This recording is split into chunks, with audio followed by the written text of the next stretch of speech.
안녕하세요. 국토연구원 이형찬입니다. 저는 개발이익 환수제도, 부동산 산업정책, 그다음에 부동산 소비자 보호 등을 연구해 왔고요. 요즘은 개발이익 전체에 대한 어떤 시스템적인 그 변화를 좀 따라가 보고 있고, 부동산 공시가격제도 뭐 이런 것들을 수행하고 있습니다.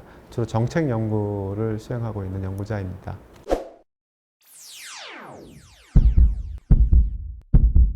흔히 택지라고 하면은 집을 짓는 땅이라고 이해할 수가 있습니다. 그런데 이제는 저희가 허벌판에 집만 지어서는 살 수가 없기 때문에 집을 짓는 땅 옆에다가 공원이라든가 도로, 그리고 이제 먹고 살기 위해서 상가 등 이런 것들을 포함해서 택지 개발 사업이라고 얘기를 합니다. 이런 택지들을 조성하는 주체들은 민간이 될 수도 있고 공공이 될 수가 있고, 민간과 공공이 함께 할 수도 있겠습니다. 참고로 토지는 시장에서 생산 유통되는 다른 재화와는 조금 다른 특성이 있죠. 말씀드리자면 먼저 공급의 비탄력성입니다. 흔히들 부증성이라고 하는데 토지가 증가하지 않는다는 사실입니다. 또 다른 토지의 특성은 고정성을 이야기할 수가 있습니다. 토지는 이동이 자유롭지가 않죠. 그리고 영속성 내지는 내구성이라고 하는 특성이 있습니다. 즉 토지는 사라지지 않습니다. 아시다시피 세상의 어느 곳에서도 똑같은 토지는 존재하지 않습니다. 이질성이라고 하지요. 이런 다양한 토지의 특성에 따라서 토지는 그 가치를 따로 생산을 하고 있습니다. 보통 토지의 공공성을 여러 사람들이 이야기하는데, 이러한 특성을 가지고 토지의 공공성을 담보해 내어야 하겠습니다. 이러한 토지의 공공성을 토지에서 발생하는 이익을 공유해서 지속 가능한 공동체를 실현할 수 있는 재원으로 삼을 수도 있습니다. 토지만이 가지는 이러한 특성 때문에 사람들은 토지의 공공성을 이야기합니다. 택지를 얘기하면서 토지의 특성을 이야기하는 것은 토지의 공공성을, 즉 택지의 공공성으로 담아낸다는 사실입니다.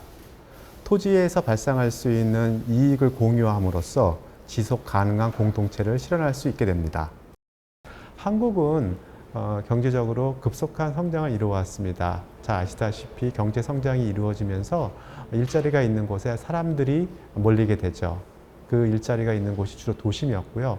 도시로 사람들이 이동하다가 보니까 도시에 살 집이 필요하게 됐습니다. 당시 자본이 많이 축적되지 않은 상황에서 민간 자본으로서 일정 부분 택지 공급이 가능했던 반면 1980년 이후에는 대규모 택지 공급이 필요하게 되어 정부 주도로 해서 대규모 자본을 통해서 대량 생산, 대량 공급이 이루어지는 택지 공급 체계가 이루어지게 되었고요. 이것을 지지해 줬던 것이 이른바 택지개발촉진법에 의한 공영 택지개발 사업입니다. 근래에는 여러 가지 법령에 따라서 다양한 개발 사업이 진행되기도 합니다. 예를 들어 도시개발법에 따라서 도시개발사업, 그리고 도시 및 주거환경정비법에 따라서 도시정비사업 등이 이러한 예가 될 수 있겠습니다.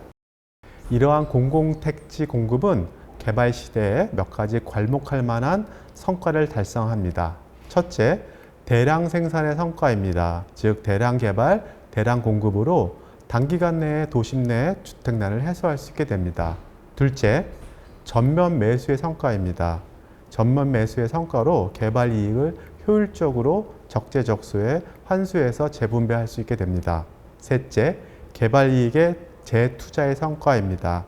개발 사업에 따른 이익을 기반 시설을 확충하는 데 쓰고 또한 주거 환경 개선에 활용할 수 있게 되었습니다. 넷째, 가격 통제의 성과입니다. 정부가 공급하는 택지의 가격을 제한함으로써 적정한 가격으로 택지를 공급할 수 있었습니다. 다섯 번째, 중앙 공급의 효과입니다. 즉 대규모 자본으로 대량 생산을 통해 공급함으로써 규모의 경제를 실현하고 개발 지역에서 나오는 이익을 환수하여 낙후된 지역의 균형 발전에 쓰는 데 도움할 수 있었습니다. 반면에 한계도 있었죠.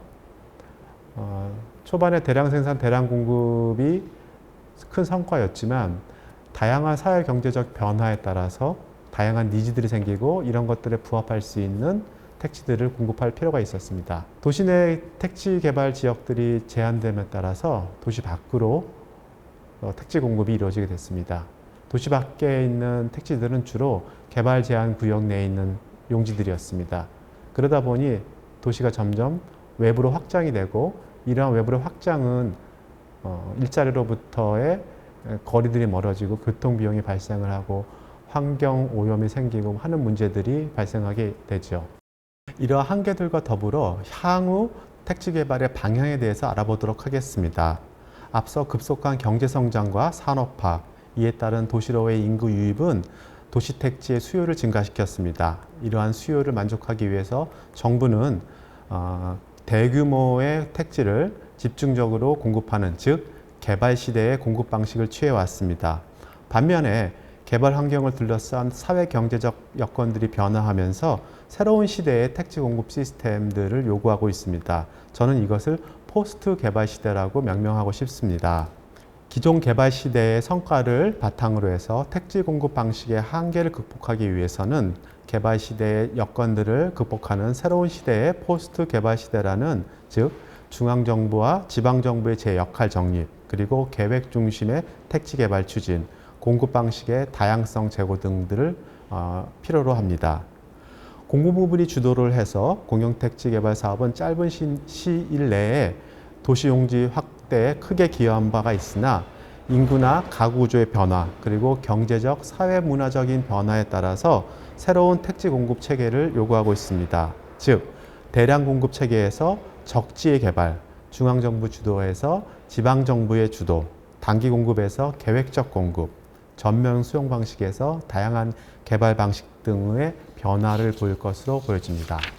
택지 공급 자체는 역사적으로나 정치적으로, 경제적으로 여러 가지 환경에 따라서 대량 생산의 체계가 요구될 수밖에 없는, 특히나 이제 한국 사회 같은 경우는 경제적으로 급속한 경제 성장을 이뤘기 때문에 보통 2000향도라고 하죠.